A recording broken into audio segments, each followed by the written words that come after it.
Simão Pedro, servo e apóstolo de Jesus Cristo, aos que conosco obtiveram fé igualmente preciosa na justiça do nosso Senhor e Salvador Jesus Cristo, graça e paz vos sejam multiplicadas no pleno conhecimento de Deus e de Jesus nosso Senhor, visto como, pelo seu divino poder, nos têm sido doadas todas as coisas que nos conduzem à vida e à piedade, pelo conhecimento completo daquele que nos chamou para a sua própria glória e virtude, pelas quais nos têm sido doadas todas, ou doadas as suas preciosas e muito grandes promessas, para que por elas vos torneis coparticipantes da natureza divina, livrando-vos da corrupção das paixões que há no mundo. Amém. Nós vamos trabalhar hoje esses 4 versos, mais especificamente os versos 3 e 4, mas nós vamos precisar dos versículos 1 e 2. O nome dessa série de sermões é Como acontece o nosso crescimento? Como que acontece? Como acontece nossa santificação? Nós iremos responder essa pergunta nessa série de sermões, né? Se você entende aquela analogia da figueira, justamente porque suas raízes são extremamente grandes e fortes, você vai saber que elas são também profundas e extensas. E todos nós sabemos que é exatamente isso que permite que ela possa absorver os nutrientes necessários para que ela possa ficar forte e crescer. O segredo, então, meus irmãos, aqui, ela cresce de forma robusta, porque no fim das contas, suas raízes estão bem fincadas no solo, porque é de lá que ela pode tirar os nutrientes necessários para crescer. Afinal de contas, quem não come, não cresce. E esse é um jargão do pessoal que malha, sabia? Quem não come, não cresce. Agora que eu estou malhando agora, então, do nosso jargão, né? Do pessoal que malha. Desculpem aí, tá? Então, essa força nas raízes é fundamental para sustentar a árvore, irmão. E especialmente nos períodos de seca. Então, vamos pegar essa analogia e lembrar naquelas épocas em que nós estamos burucuchus na nossa relação com Deus. Mas se as suas raízes estiverem bem fincadas, fique tranquilo. Você pode até dobrar, né? Igual o bambu, você pode até envergar, mas quebrar você não quebra. Mas os frutos da figueira, os figos, eles são um símbolo para muitas regiões do mundo de abundância e nutrição, justamente por causa do símbolo que as suas raízes têm, né? Então as raízes, irmãos, elas não servem apenas como alimentos para os animais ou os figos, mas também são uma fonte importante de sustento para nós. E o símbolo da figueira, o símbolo dessa árvore, né, nos ensina que assim como a figueira, né, assim como as figueiras, elas precisam de uma base forte e saudável para produzir frutos. Assim como elas, nós precisamos de Deus para termos forças para darmos bons frutos. E é exatamente isso que nós vamos considerar. Qual que é o tema? Como acontece o nosso crescimento. É exatamente isso que Pedro vai nos ensinar. Que nós dependemos totalmente de Deus. No fim das contas, Ele é a raiz da onde emana tudo que é necessário para que a gente cresça. E nós iremos ver como que isso se dá na prática. Nós sabemos qual é a fonte, mas como que acontece isso? Como que Deus ele organiza o nosso crescimento? É isso que nós iremos ver a partir dessa série de sermões que nós iremos caminhar. O que podemos aprender então com o texto que nós lemos sobre como acontece o crescimento na nossa relação com Deus? O apóstolo Pedro ele ensina 3 verdades. São 3 verdades que o apóstolo Pedro nos ensina sobre o nosso crescimento. Vamos ver a primeira verdade? Primeira verdade. Ó, arte bonita, hein? Primeira verdade. Deus é quem nos faz crescer. Parece óbvio, mas vamos ver como é que isso se dá. Convido você a manter a sua Bíblia aberta e olhar lá o versículo de número 2 desse texto. O versículo de número 2, né? Pedro, ele nos lembra sobre a graça e a paz na onde os cristãos precisam se desenvolver. E isso acontece na medida em que Jesus reina sobre a vida dos cristãos. Esse é o desejo de Pedro. Cresçam na graça e no conhecimento, mas deixe que Cristo reine sobre vocês. O apóstolo Paulo aqui, irmãos, ele compara esse desejo com o que Deus já estava fazendo nas suas vidas. Ele deseja graça e paz, cresçam nisso. Mas o que Deus já tem feito, o que não é só um desejo, mas o que Deus já tem feito na vida deles. Aí ele afirma lá no versículo 3 o seguinte: pelo seu divino poder, nos têm sido doadas todas as coisas que conduzem à vida e à piedade. Com essa afirmação do apóstolo Pedro, ele está ensinando que Deus é quem tem a capacidade de fazer frutificar a condição espiritual do homem. É o eterno poder, olha aí o texto, visto que pelo seu eterno poder, não só nos foi doado, não só será doados, mas nos tem sido doados. Deus é quem nos faz crescer. É o seu divino poder. O que é poder? Capacidade. Só Deus tem capacidade de fazer a gente crescer. Coloque isso na sua cabeça. Só Deus tem a capacidade de fazer frutificar a condição espiritual dos homens, dos crentes, levando-os então a um relacionamento mais profundo com Ele mesmo. De vida e piedade, como está aí na sua Bíblia. O que é vida e piedade? Senão uma harmonia entre uma intensa vida de honrar a Deus. Isso é frutificar. Isso é crescer em Deus. É eu ter mais vida, mais relacionamento com Ele, que ela seja mais intensa, que eu possa continuar crescendo em amá-lo, crescendo em servi-lo, que eu possa crescer em maturidade, em vida, em honrá-lo, em amá-lo, em servi-lo.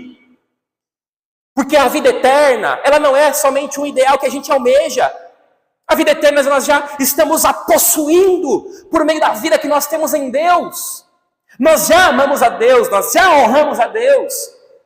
Nós não vamos desfrutar da vida eterna, nós já estamos desfrutando dela a partir de agora. Nos têm sido doadas todas as coisas que nos ajudam a ter vida com Deus. Vida e piedade, é assim que está na sua Bíblia. O que é piedade? Piedade é a vontade de obedecer a Deus em todas as coisas. Piedade é viver para Deus, ter reverência, considerar em todas as coisas primeiro a vontade eterna de Deus. Reverência, vida, amá-lo, honrá-lo, obedecê-lo. Isso já nos tem sido doados. Esses já são frutos que nós podemos dar, tá? Nós já podemos crescer nessas coisas. Ou seja, é o poder, é pelo seu divino poder. É Ele quem tem a capacidade, tá? De nos fazer crescer. Então, o crescimento não depende de você. O crescimento depende de Deus. O crescimento não depende de mim. O crescimento depende de Deus. Essa é a primeira verdade. Segunda verdade. Deus nos faz crescer através do nosso relacionamento com Jesus Cristo. O apóstolo Paulo aqui ensina no versículo 3 que o nosso crescimento na vida e na piedade vem olha aí essa expressão, pelo conhecimento completo daquele que nos chamou. E eu quero que você se atente para essa expressão aí da Bíblia.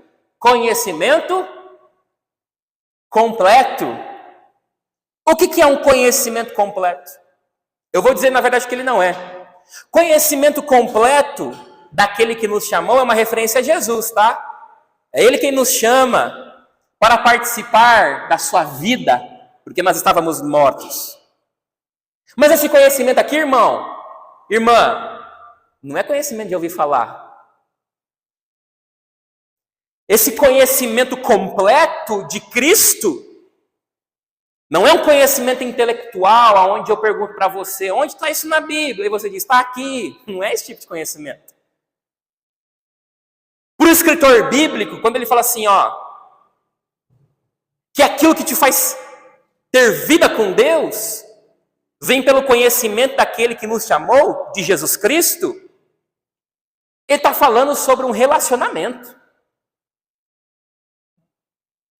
E esse é o meu grande medo no processo de educação das nossas igrejas.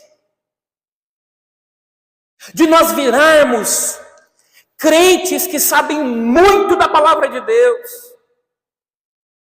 mas que não conhecem a Cristo de experimentá-lo. Isso também é problema. Isso também é problema. O apóstolo não está considerando aqui o quanto somente você sabe de Bíblia, mas o quanto você obedece a Jesus. É isso que ele está considerando aqui.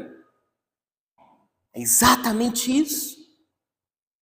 Então não pense que conhecimento completo aqui é só você... eu sei quem é Jesus, eu sei o que ele fala lá em Deuteronômio 5, eu sei de tudo isso aí. Não se engane, tá?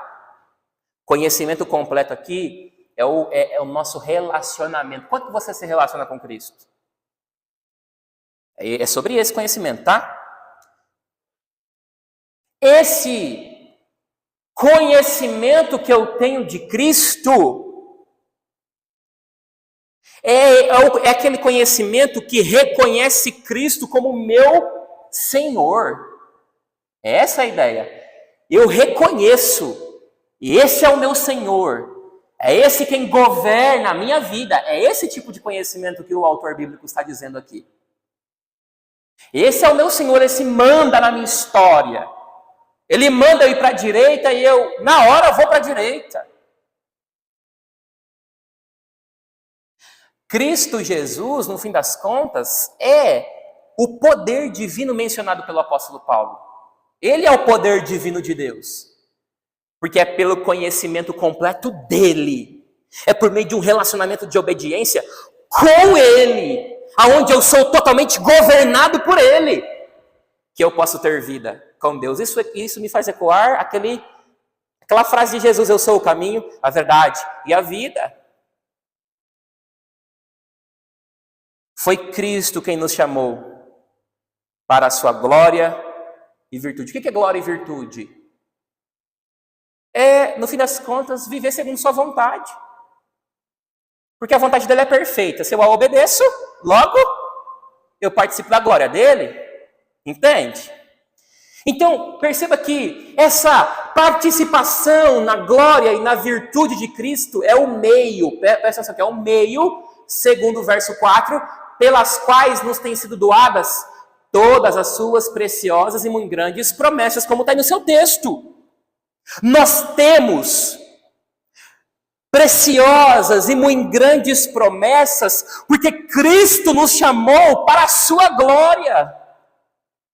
Cristo nos chamou para viver segundo a sua vontade, ou seja, Cristo nos chamou para conhecê-lo, para se relacionar com Ele. E também, a partir de tudo isso, se apossar das suas preciosas e muito grandes promessas. Por isso não é somente como nós devemos viver, mas também como nós desejamos a conclusão da nossa vida, do nosso relacionamento com Deus. Porque nós crescemos aqui porque estamos em Cristo, mas o nosso desejo é terminar esse crescimento, é chegar à maturidade.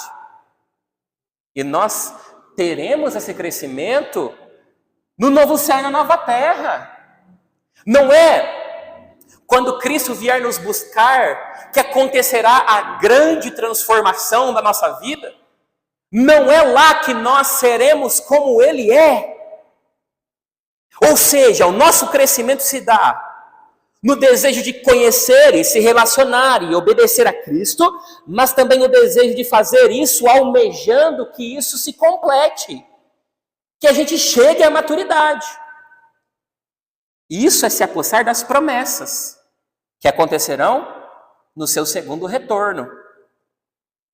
Portanto, irmãos, se apossar de promessas preciosas não é só como devemos viver, mas também desejar a conclusão da nossa glória e virtude em Cristo. Deus é quem nos faz crescer. Deus nos faz crescer através do nosso relacionamento com Jesus. Essa é a segunda verdade. Mas a terceira verdade é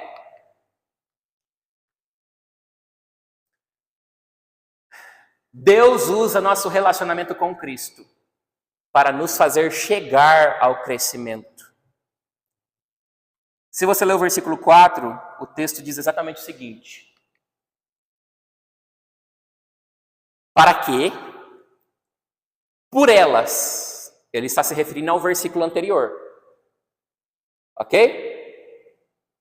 Para que por elas, ou seja, pela participação da glória e virtude de Cristo, que nós participamos para crescer, vos torneis co-participantes da natureza divina, livrando-vos da corrupção das paixões que há no mundo.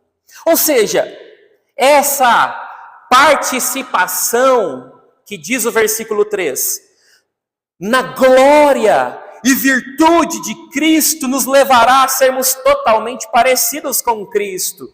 Por isso que o apóstolo Pedro escreve no verso 4 que os crentes, por essa participação da glória e virtude em Cristo, vos torneis co-participantes da natureza divina.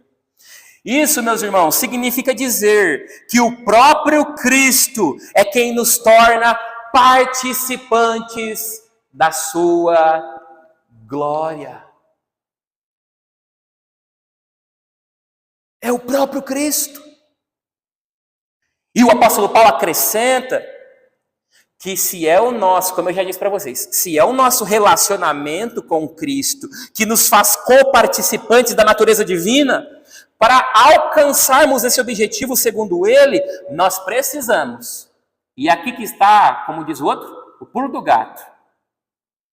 Segundo o texto, nos afastar da corrupção das paixões. Aqui que está o pulo do gato.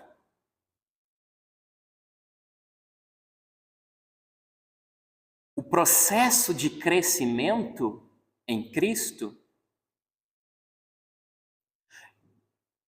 almejar desfrutar da glória eterna com Cristo, de chegar à maturidade,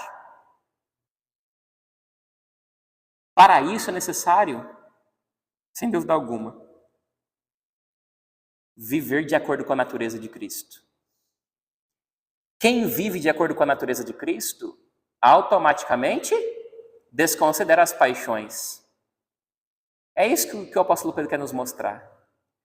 No fim das contas, Cristo, quando se torna predominante, presta atenção nisso, quando ele se torna predominante na nossa obediência, logo nós nos afastamos das paixões. Ou seja, quanto mais amor, quanto mais paixão, quanto mais vontade, quanto mais desejo você tem de amar e obedecer a Cristo, mais você se afasta das paixões que há no mundo. Essa é a lógica do apóstolo Pedro aqui, ok? Portanto, o apóstolo Pedro, ele está preocupado em levar o povo de Deus a agir conforme a natureza de Cristo e contra as influências dos falsos mestres que estavam atacando as igrejas da Ásia, que foi o motivo pelo qual ele escreveu essa carta. Ou seja, qual é o argumento de toda essa exposição? O argumento do apóstolo Pedro é que, preste atenção, quem nós somos em Cristo define como nós agimos. Esse é o grande argumento do apóstolo Pedro. Vamos repetir? Quem nós somos em Cristo vai definir a forma como nós agimos. Esse é todo o argumento do apóstolo Paulo. Queria mostrar um vídeo para vocês e depois eu vou explicar. Posso ter colocado a flor errada, mas na minha cabeça é só 11 horas e se não for, vou ilustrar do mesmo jeito.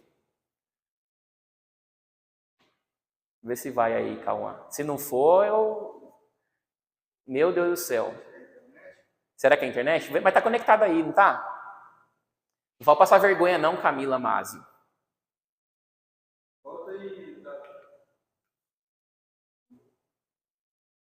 Tenta clicar você.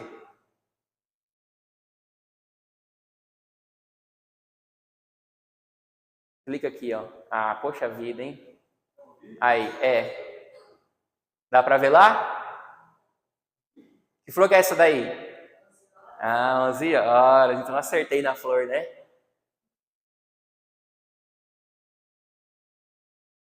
Mas enfim, deu para ilustrar, né? Essa flor, é claro que ela desabrocha meio-dia, né? Mas o que isso é interessante? Por que isso é interessante?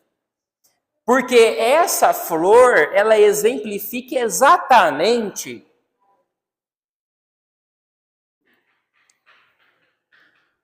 eu preciso de um lenço urgente. Não hoje, não, estou falando. Essa flor, ela exemplifica de forma prática ou de forma clara e visível aos nossos olhos, como que é exatamente o sol que dá forças para ela desabrochar, né? Cara, você vai lá 10 e pouco, tá fechada. Você vai lá 11 e pouco, tá aberto. Interessantíssimo isso, mas é por causa da maior exposição da luz solar. Quanto maior a exposição da luz solar, mais a facilidade dela desabrochar. É a mesma lógica nossa e com Cristo. Quanto mais expostos, quanto mais arraigados estivermos em Cristo, mais fácil será da gente desabrochar. É a mesma coisa. Deu para ilustrar bem? Eu sou um bom professor, fala a verdade. Warren Yersby diz o seguinte: a natureza define os desejos. Lembra da ideia principal? Quem nós somos em Cristo define como a gente age. A natureza define os desejos.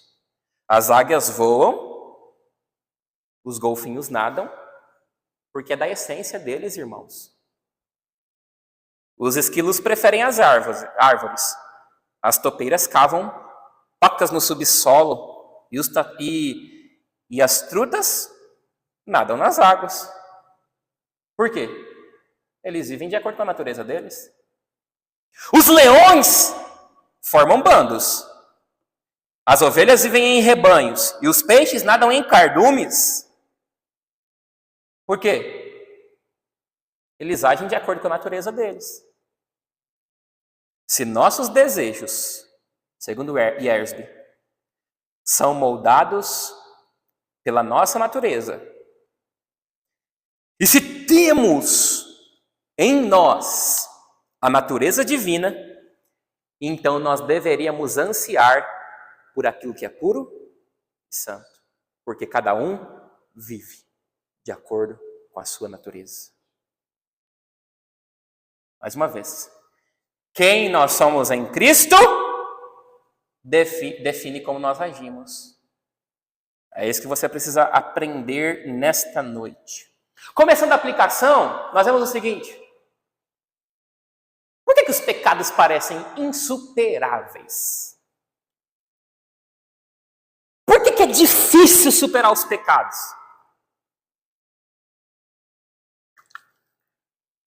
A gente luta, a gente ora, a gente... Aqui não faz campanha não, mas o pessoal aí faz campanha, né?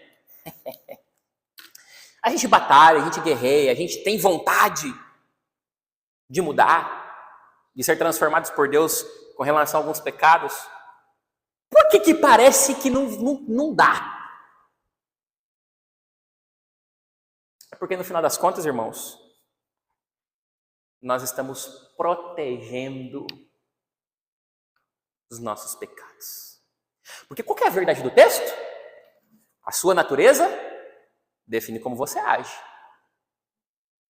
Significa que quando parece para nós que os pecados são insuperáveis, é porque, na verdade, nós estamos escondendo eles. Nós colocamos eles como... Nós tratamos eles como um bichinho de estimação escondido lá no fundinho do nosso coração. E aí, como a gente fica iludido por eles, a gente nem consegue mais identificar onde eles estão, aí a gente vai dizer assim, ó, não, é insuperável, eu não dou conta de vencer isso aqui não. Claro, você tem alimentado seu pecado, eu tenho alimentado o meu pecado, como é que você vai crescer? Só que o problema do pecado é que ele ilude. O problema do pecado é que ele cega. O problema do pecado é que ele seduz. Você não vai conseguir ver. Entendeu? Se o nosso relacionamento com Cristo é quem nos possibilita nos afastar dos nossos pecados, como que eu explico então essas dificuldades em relação à vitória sobre eles? Eu estou protegendo, eu estou mascarando os meus pecados. Essa que é a verdade. Quando tentamos controlar tudo, por exemplo, na nossa perspectiva, quando a gente tenta controlar tudo, é porque nós estamos querendo garantir segurança e estabilidade. Então, olha como o pecado ele mascara. Você não está pecando. Você está querendo mais segurança para a sua vida.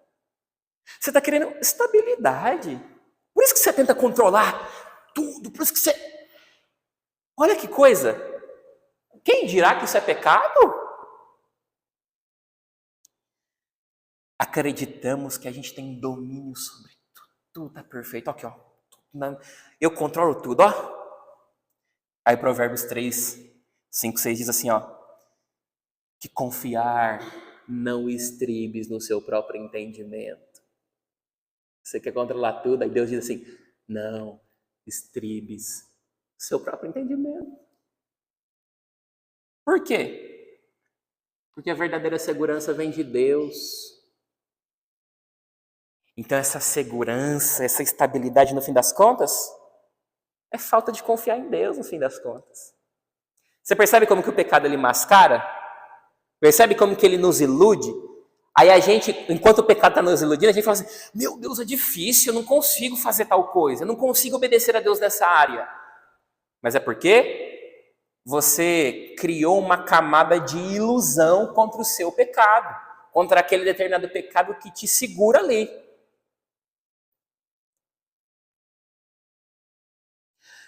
No fundo, proteger esse pecado de controle nos faz cair na armadilha de viver em constante estresse e frustração.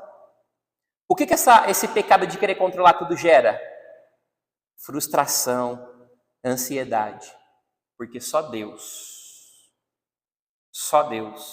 controla todas as coisas, entendeu? Por que eu não consigo deixar de ser frustrado? de ser ansioso. Você quer controlar o mundo? Mas isso, na verdade, é uma segurança. Não é. Você está mascarando o seu pecado. Eu mascaro o meu pecado. E o que dizer, então, da frieza espiritual? Sem perceber, nós estamos pensando que nós estamos vivendo uma vida racional. Não, eu estou focando nas coisas urgentes. Tem coisas urgentes para fazer, eu não dou conta de participar de todas as reuniões da igreja. Olha quanta coisa eu tenho para fazer. Eu tenho que priorizar as coisas, gente. Eu não consigo ir toda a vida da igreja, eu não consigo ler a Bíblia. Tem coisa prioritária para fazer. Acreditamos que deixar a oração ou a frequência nas reuniões comunitárias, nas reuniões da igreja, nós estamos economizando tempo. Eu preciso de energia para fazer outras coisas da vida. Afinal de contas, e a igreja não é tudo. Olha como que o pecado mascara. Mas Apocalipse 3, 15 e 16. Você não pode ser morno, diz lá. Seja quente ou frio. Morno não, senão te vomito. Não é assim? Ou seja, seja crente de verdade. Olhe para Cristo, priorize Ele. Seja morno não. E isso nos alerta sobre o quê? Que a gente só está distanciando de Deus com esse falso modo de pensar. No fundo, nós estamos caindo na armadilha de proteger a frieza que nós achamos que nós podemos lidar sozinhos com as nossas vidas, sem depender tanto de Deus. Porém, isso nos deixa vazios e desorientados. As pessoas falam assim, nossa, eu estou vazio, eu estou desanimado. É claro, o pecado te iludiu e fez você acreditar que aquilo que era prioridade para Deus não é prioridade para você. Ele iludiu você. Percebeu? É assim que funciona, meus irmãos. O pecado é ardiloso. Lembra de Eva? Fruto é bom, pode comer. Deus falou aquilo lá para você, mas para com isso. O pecado é ardiloso. Ou seja, preste atenção. Entenda que quando nós dizemos que é impossível mudar, é porque nós estamos mascarando, nós estamos sendo iludidos. Ou melhor, nós estamos querendo ser iludidos pelos nossos pecados, por alguma prática pecaminosa. Ok?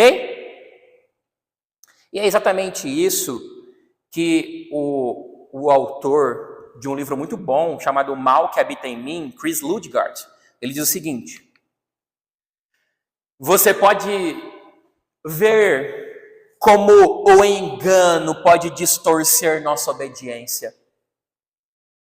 Se a sua mente for convencida de que um pecado é algo bom para a sua alma, e seus desejos se tornam mais fortes, a sua vontade acaba concordando. Deu para entender? Deu para entender isso ou não? Você pode ver como o engano pode distorcer sua obediência. Se a sua mente for convencida de que o pecado é algo bom para a sua alma, como os exemplos que eu mostrei, segurança, segurança, segurança. Na verdade, é que você não quer confiar em Deus. Entende o que ele quer dizer aqui? A sua mente está convencida de que o pecado é algo bom. Se a sua mente foi convencida, os seus desejos com aquele pecado se tornam mais fortes. Por isso que você diz, eu não consigo mudar. Entende? Porque você está alimentando aquele pecado que você nem identificou que é pecado. Que você nem identificou que te distancia de Deus. Você foi convencido de que aquilo é normal? Você foi convencido de que aquilo é bom? É isso que ele está falando. Você acaba concordando com aquilo. é como um efeito dominó, diz o autor. Uma decisão leva à próxima, e a carne produz frutos ruins em sua vida. O que significa isso? Que quanto mais nós protegemos nossos pecados, quanto mais nós valorizamos eles, mais será difícil para nós vencê-los, irmãos. Por isso que aí surge na nossa vida algumas contradições entre o nosso modo de viver e aquilo que nós acreditamos. Nós acreditamos na verdade de Deus, mas o pecado nos engana e a gente não consegue obedecê-lo. Você até pode crer que Deus controla a sua vida, mas você age como se você não age como se Ele estivesse no controle de todas as coisas.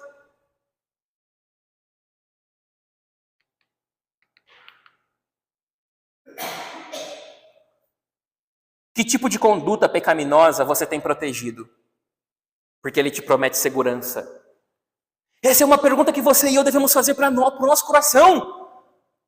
Que tipo de conduta pecaminosa você tem protegido? Porque Ele te promete segurança. Que tipo de conduta pecaminosa você tem protegido? Porque Ele te promete segurança. Que tipo de pecado você tem defendido e protegido e desfrutado, porque Ele te dá a sensação de satisfação? Pergunte para si mesmo. Porque você só tem um jeito de destruí-los. Só existe um jeito de destruí-los. Você precisa primeiro identificá-los. Quais pecados te prometem segurança? Quais pecados te prometem satisfação? Só tem um jeito de destruí-los, irmãos. A resposta está no nosso texto: Cristo. A lição sobre quem nós somos em Cristo define as nossas ações. Significa que a partir de hoje, se nós nos comprometermos a obedecê-lo e agradá-lo, nenhum pecado, meus irmãos, preste atenção, poderá resistir ao seu poder. Pois Cristo é mais forte em governar a nossa vida do que qualquer pecado. O nosso crescimento, preste atenção, ele será direcionado pelo desejo de caminhar rumo à plena glória dele. A resposta está então em se submeter, em obedecer e em agradar a Cristo. Você se compromete a obedecer a Cristo? Você se compromete em agradar a Cristo? Mesmo que isso custe o seu pecado de estimação? Porque é isso que o apóstolo Pedro está querendo dizer. Você se compromete em se livrar das paixões do mundo, amando mais a Cristo do que você? Do que seus pecados? Porque eu tenho certeza, como a Escritura promete, que se você fizer isso, você vai conseguir vencer seus pecados. Eu conseguirei vencer os meus pecados. E é assim que acontece o nosso crescimento. Quando nós inteiramente nos submetemos a Cristo, vivendo de acordo com a sua natureza. Nenhum pecado pode resistir a isso. Porque Cristo é mais poderoso do que todos eles. Por fim, você pode tirar uma foto agora. Olha que bonita essa imagem, ó. Show, né? Linda. Você pode tirar uma foto aí, se você quiser, para você ler durante a semana. Na segunda-feira você vai ler sobre renovação da mente. O cristão deve vir com a mente renovada. Depois eu mando lá no grupo. Na terça-feira você vai ler sobre as cruz e o sacrifício de Jesus. Na quarta, sobre os frutos do Espírito. Na quinta, o caminho da santidade. Na sexta, o amor que conduz à obediência. E na sexta-feira, o desafio de perseverar. Amém? Vamos orar? Senhor Deus, obrigado por esse texto, obrigado por essa mensagem, Senhor. Que nós possamos, Senhor Deus, frutificar. Que nós possamos, Senhor Deus, matar, aniquilar os nossos pecados, vivendo segundo Cristo, vivendo por meio de Cristo, vivendo segundo a nossa nova natureza em Cristo Jesus. Não há pecado que resista. Os pecados serão destruídos quando nós passarmos a identificar os nossos pecados e submetê-los todos à morte pelo poder do senhorio de Jesus sobre as nossas vidas.